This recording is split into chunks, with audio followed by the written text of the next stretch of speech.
Gandang hapon mga kalapatids. Ayan kung napansin niyo biglang umulan.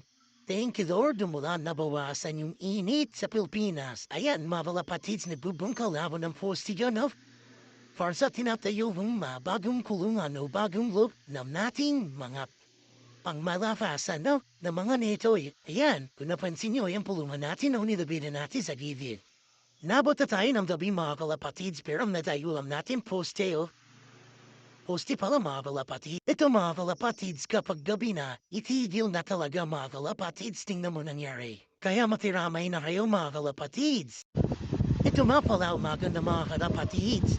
Ito nga pala yung ginawa natin sa po mga kalapatids. Yan yung tutungan natin mga kalapatids. Yan natin tutugtugin bagong look natin na gagawin. So, silipin natin yung mga warriors natin mga kalapatids. Yan, umaga mga kalapatids.